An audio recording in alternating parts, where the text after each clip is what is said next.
એવી વિકૃતિઓ ફેલાવે છે આ દેશમાં, અને એના પરિણામો એના પરિવારોને ભોગવવા પડશે. એટલે મારી તો ભણનારા વિદ્યાર્થીઓને, બધા યુવાન યુવતીઓને વિનંતી છે કે જ્યાં સુધી વિદ્યાભ્યાસ ખતમ ન થાય, આપણી પ્રાચીન સંસ્કૃતિ છે બ્રહ્મચર્ય વ્રત, એ વિદ્યાભ્યાસ વખતનું વ્રત છે. એને નિયમમાં રહી પેલા એને વિદ્યાભ્યાસ કરો. એકવાર તમારું મન ભટકી ગયું પછી તમારાથી કાંઈ નહીં થાય.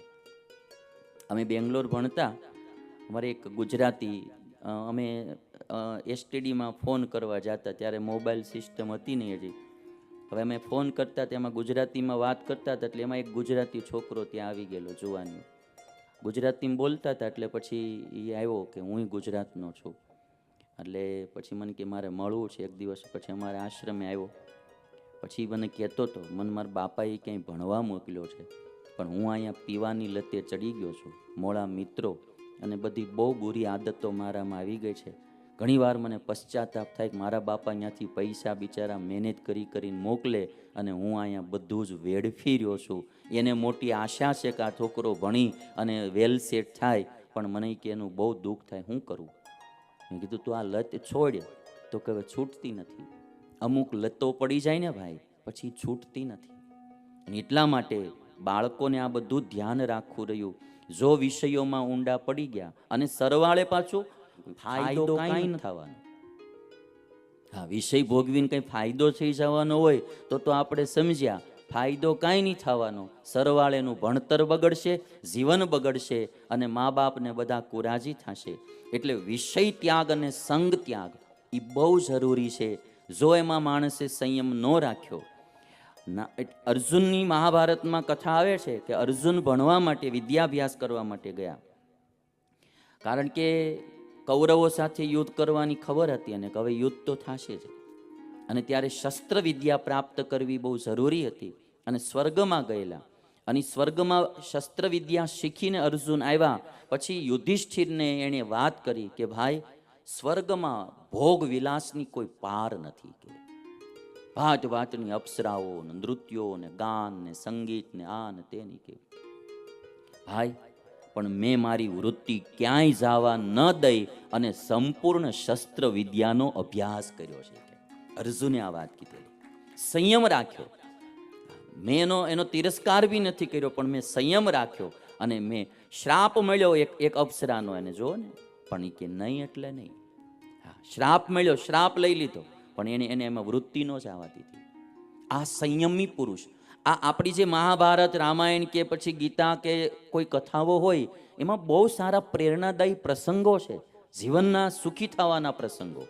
આ વિદ્યાર્થીઓ માટે આ નારદજી, આ અર્જુનનો પ્રસંગ બહુ પ્રેરણાદાયી છે કે તમે એ સમયે ડાયવર્ટ વૃત્તિ ન થવા દો, તમે ખોટા વિષયોમાં ન ફસાવ, હાથમાં કંઈ નહીં આવે.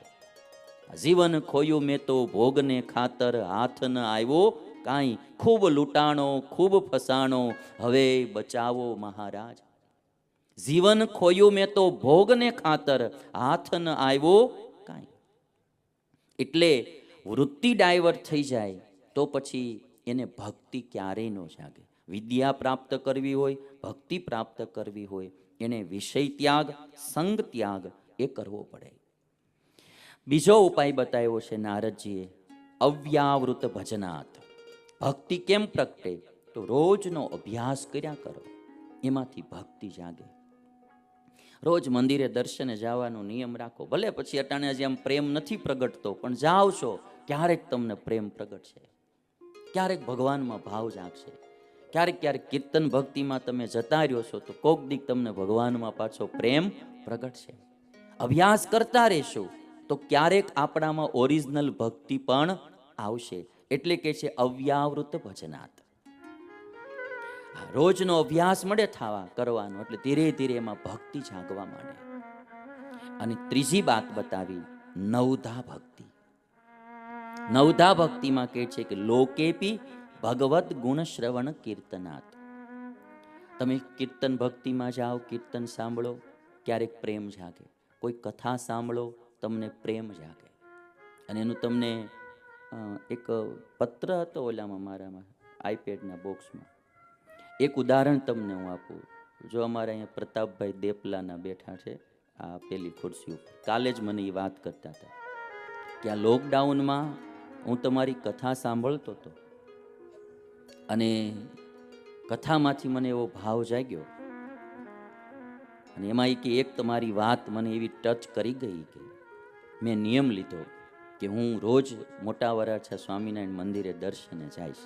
ત્યાં બાજુમાં જ મંદિરની બાજુમાં રહે છે. પોતે તો જય ગોપાલવાળા છે. મને તમારી કથામાંથી એક જે અસર થઈ, ફાયદો થયો, નક્કી કર્યું એ કે આજે 3 મહિના થયા. જે મારો મેઇન સંકલ્પ હતો એમાં પણ મારે દ્રઢતા રહી અને આજ 3 મહિનાથી અમે એક દિવસ મંદિરે જવાનો પાડ્યો નથી કે રેગ્યુલર મંદિરે જાઉં છું. અને એવું આમ ભાવ કે મારે ક્યાં લોકડાઉનમાં જમીનોના કામ બધા આ બાજુના એરિયામાં જ કરે છે. બધી સેવણીમાં જ એમને ફાર્મ મૂક્યા છે. મને કે મારે આ લોકડાઉનમાં કોઈ કામ નહોતા, જેદુનો મંદિરે જવા માંડ્યો તેદુનો એ કે મારે જમીનમાં કામે ધોમધોકાર માંડ્યો હાલવા. કાલ ₹1,00,000 દાન બી લખાવી ગયા બાજુ. મૂળ પણ આ બધું એને આને થયું ક્યાંથી? ભક્તિ જાગી ક્યાંથી ભાઈ? કાલે એક ભાઈને કઈ રીતે પ્રવીણભાઈ અમારે બોડકીને કે તમે મને સ્વામી પાસે લઈ જાઓ, મારે સ્વામીને મળવું છે કે. અને એને રેગ્યુલર મંદિરે જવાનું અને એને જે શ્રદ્ધા જાગી, કંઠી બાંધી, એ ભક્તિ તરફ એને વળ્યો એ કથામાંથી થયું. એટલે કીર્તન ભક્તિ, કથા શ્રવણ, આ નવધા ભક્તિ જે છે એ માણસમાં ભક્તિ ઉત્પન્ન કરે છે. આજે મને મારી જિંદગીનો આનંદ હોય તો એટલો છે કે મારી આ કથા વાર્તા દ્વારા હજારો માણસોના જીવનમાં ભક્તિ ઉદિત થાય છે. એ સૌથી મોટી મને સફળતા લાગે છે. પરિવારો સુખી થાય છે, પરિવારોમાં સંપ થાય છે, માતા પિતાઓનો આદર રાખતા શીખે છે, માતા પિતાની સેવા કરે છે લોકો, સાસુ વહુમાં હેત પ્રેમ વધે છે, આ ભાવનાઓ વધે એ સૌથી મોટી વાત છે. અમારી એક બાપા હમણાં આવેલા, તમે એના શબ્દોમાં જો, રિટાયર્ડ શિક્ષક છે, અત્યારે તો લગભગ એમની 89 વર્ષની ઉંમર છે એ બાપાની. હમણાં આવ્યા હતા, હું લોકડાઉનમાં કોઈને મળતો નથી એટલે પછી મેં આમ ઉપરથી જ બાપાને દર્શન દીધા, ખાલી પાસે તો નહોતો ગયો હું. તો એ બાપાએ પછી ઘરે જઈને પત્ર લખ્યો. એનો દીકરો બી રિટાયર્ડ શિક્ષક છે અત્યારે અને પોતે બી રિટાયર્ડ શિક્ષક ને એના દીકરા બી શિક્ષક છે. એ બાપાની વાત જો, કથા સાંભળવાથી કેવી ભક્તિ જાગે એની એક હું વાત કરું તમને. 1 તારીખે, જાન્યુઆરી મહિનાની 1 તારીખે બાપા દર્શને આવેલા. 1/1/2021 દિવસ મારી જિંદગીનો સૌથી યાદગાર બની રહેશે બાપા કહે છે.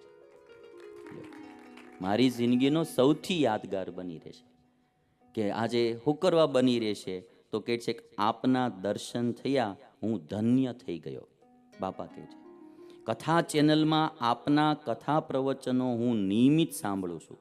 આપની વાણી સાંભળવી ખૂબ જ ગમે છે. આપની તળપદી સોરઠ ધરાની મીઠાશ ખૂબ જ ગમે છે. નમસ્કાર મિત્રો, હું છું અર્જુન રાઠવા, અર્જુન આપ ટીવી. આપ જોઈ રહ્યા છો અર્જુન ટીવી.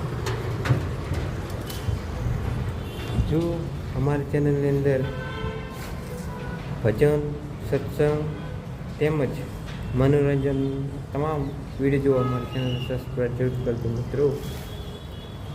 જો અમારી ચેનલનો હેતુ એટલું જ છે કે મિત્રો જીવનની અંદર તમને સારી રીતે પ્રેરણાદાયક સત્સંગ, ભજન લાભ મળતો રહે, તેમ તમે જીવન તમે બદલી શકો છો.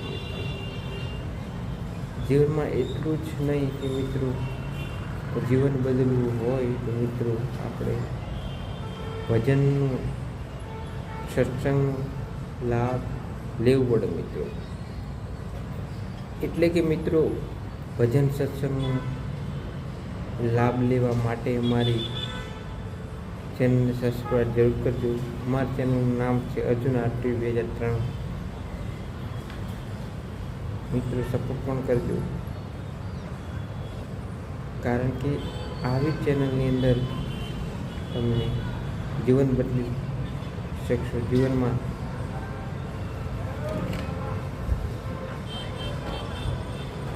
સમજ વિનાના ત્યારે પણ વિડીયો જોવા ના મળે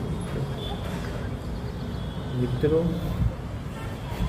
આ પાછળનું શકો છો આ વડોદરા વિસ્તારનું છે. આ જો સ્ટાઇલ યુનિયન આ મોલ છે મિત્રો. એટલે મિત્રો જો મારી ચેનલને હજી સુધી સબસ્ક્રાઈબ ના કરી હોય તો સબસ્ક્રાઈબ જરૂર કરજો. લાઈક કરજો, શેર કરજો, કોમેન્ટ કરજો, સબસ્ક્રાઈબ કરજો, બેલ આઇકન ઓલ કરી દેજો. જય જોહાર, જય આદિવાસી. હું છું અર્જુન રાઠવા. મિત્રો, જીવનની અંદર જો આવા વિડીયો જોશો તો જીવન બદલી નાખશો. સત્સંગ તમે ક્યારે સાંભળ્યું હોય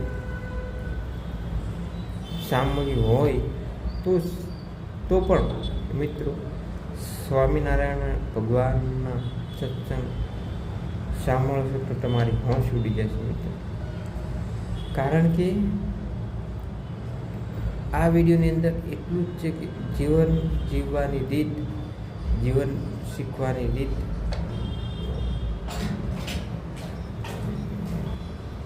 અનેક પ્રકારના વિડીયો મળશે મિત્રો.